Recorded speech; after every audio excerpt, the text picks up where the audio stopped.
Welcome to the Business Behind the Scene podcast with Francesca Moi, where we talk all about real business problems, real solutions, and getting actual results in your business. Hello and welcome to episode 230 of Business Behind the Scene. Today wanted to talk about when the CEO becomes the bottleneck. I hated this. When I first realized that I was the bottleneck of the business, oh my goodness, I was so struggling. I did not enjoy that. For the people that don't know me, my name is Francesca Moi and I run a Power in Virtual Solution. For the last 15 years I've been in business and I never looked back. I love it and hate it every day. When I say I hate it, it's because being a business owner is challenging and is every day we need to reinvent ourselves. We need to really deal with all the diversity that the business need from us, and we're just one person and we have to have all these different skills to be able to handle the business growth and the business demands on us. So let's rip the band-aid off for today, right? If the whole business is waiting for you for any approval, for any confirmation, for sales, for admin, for anything at all, then you are the bottleneck.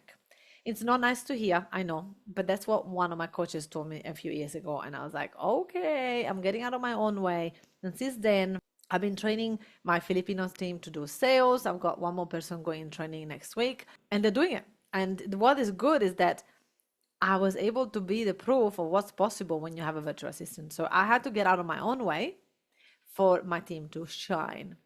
So yeah, as I said, I've been that too. So don't worry, I'm not here to blame you. We all have been the bottleneck of our businesses. We just need to allow and accept that that probably is the truth. So you may not realizing it because I didn't, but you're doing it because everything depends on your availability. And because usually we are the busiest person in the team, then it literally like everything gets stuck in everybody waiting for us. How did you become the bottleneck? Well, I know because I was one. It started small, right? So first I was approving everything. I was answering all the questions. I was explaining everything. I was bringing all the solutions. I was fixing all the problems. I was doing all the things.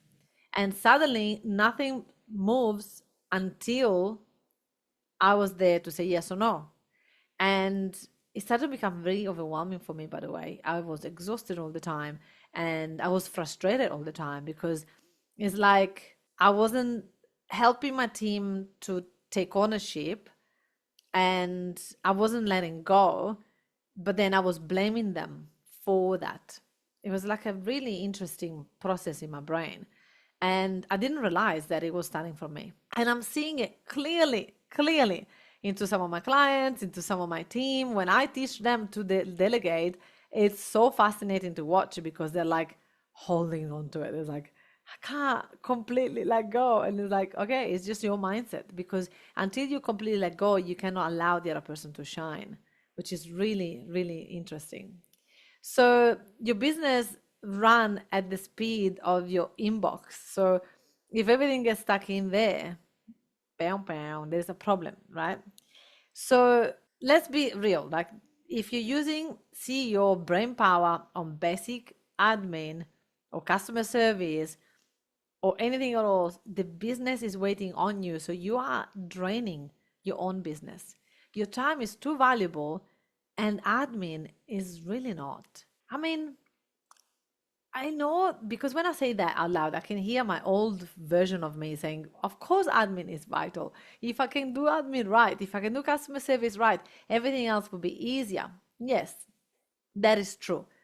And it's not a task that we are the only one that can do it. That's the reason why I say it's not as valuable, because what I consider valuable is whatever I need to do. That's valuable for my role. In an admin assistant role, for them is vital for them to do the admin right. Is valuable for the business for them to do the admin right. That's okay. But for the CEO to do a task that a different person can do at a different level, then I am holding my business back if I'm trying to hold on to that. So when our energy as CEOs goes to inbox, calendars, chasing people, we are cutting our own business growth and we don't even know about it. We don't know even that that's happening. So we are meant to be the leader. We are meant to make final decisions. We're made decisions that will move the needle.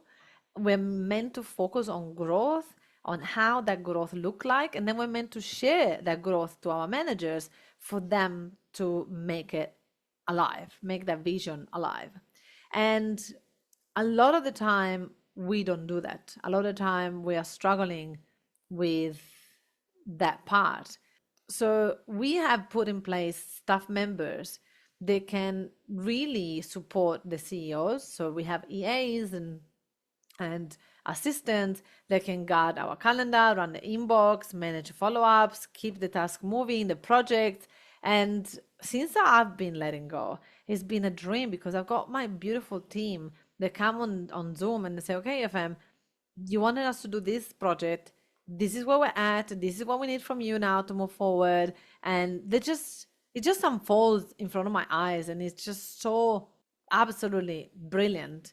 And I look forward to those meetings because I'm like, all right, what else have you got for me? What else have you done? What else can you create? And it's just so priceless. I absolutely love it. So we need to have in your business team members that will protect your focus so that you can stay the CEO mode, not in the assistant mode. The other day I was chatting with someone and they were saying, they were saying to someone else, if you don't have an assistant, you are the assistant. Drop the mic. It was so true, right? It's not about ego.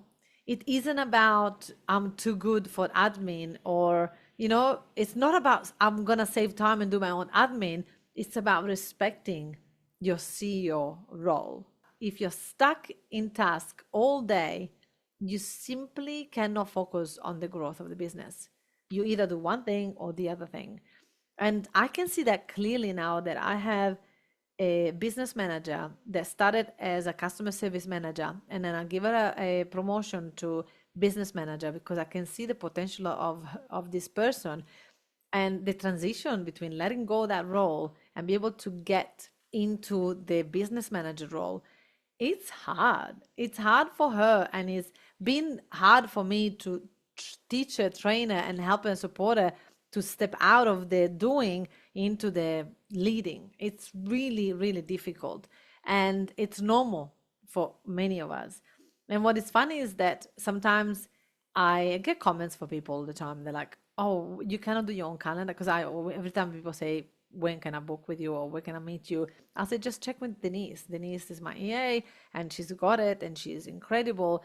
And I know that when she does it, she doesn't make mistakes. She doesn't double up things. She doesn't, right? She handles things properly. And if I do it, I make a mess all the time. I make mistakes. I forget things. I double book myself. I look at the wrong date and whatever. So some people think that I'm like, oh, she's too full of herself. She has to pass me to her EA. But am I really? Or am I smart with my time and with my processes and I respect my team's roles and my role and I stay in my lane? Stay in your lane. My lane is not inbox, is not calendar, is nothing of this. And it took a while for me and my EA to work balance on like how we're not missing anything on the emails, but in the same time I want the emails archived and I want the inbox 0 every day. So it took us a while to work out the strategy, but now it's like nailing it. And I don't really spend time on the inbox. I see things and I check things, but every time she puts something in the draft, it's like, yep, perfect, send it. I love it. So if you are spending time in your calendar or in inbox, and if you haven't done that this week, ask yourself, how many hours am I spending on tasks that I could have a VA doing it? Because it's truly about respecting your business and giving your business the CEO that it needs. And if you're hiding in admin task, you're not fulfilling the role that this business has given you. And so we need to lead, and to lead, we need to find what we're good at and go into that and let go of the rest. If you're struggling with delegation, then continue listening to this podcast, because this is what I do here. I'll help business owners realize how the time has been really limited because they are focusing on the wrong things. I hope this was valuable to you. Thank you so much. And if you love this episode, please leave us a fantastic review. I'll see you in the next episode. Thank you so much for listening to this amazing podcast. Now, if you enjoyed this, you're definitely going to love my Facebook group where I've got over 11,000 people in it, and they're all business owners successful like you. It's called the Successful Entrepreneur Lounge, and in there I do classes every week, and I get to interview my clients, and I get to teach you all the things that I've done to get my business to 100K plus a month. So I look forward to have you in there. It's called the Successful Entrepreneur Lounge Facebook group in Facebook.